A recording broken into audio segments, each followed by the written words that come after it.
شروع اللہ کے نام سے جو بڑا مہربان نہایت رحم والا ہے۔ سیدنا ابو ہریرہ رضی اللہ تعالیٰ عنہ سے مروی ہے کہ سیدنا اقرا رضی اللہ تعالیٰ عنہ نے نبی کریم صلی اللہ علیہ وآلہ وسلم کو سیدنا حسن رضی اللہ تعالیٰ عنہ کا بوسہ لیتے ہوئے دیکھا اور کہا، میرے 10 بچے ہیں، میں نے تو ان میں سے کسی کا بوسہ نہیں لیا۔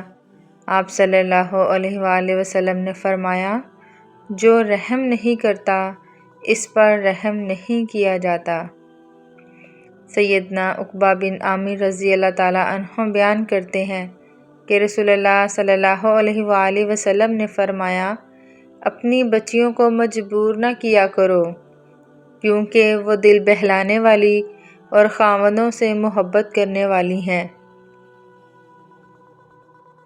سیدنا ابو سعید خدری رضی اللہ تعالیٰ عنہ بیان کرتے ہیں کہ رسول اللہ صلی اللہ علیہ وآلہ وسلم نے فرمایا،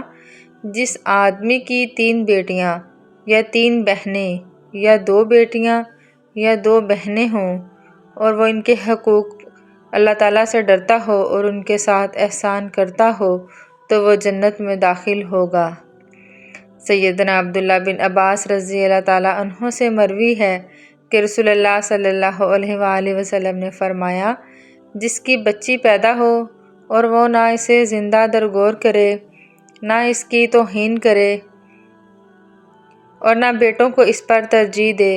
تو اللہ تعالیٰ اس کو جنت میں داخل کر دے گا۔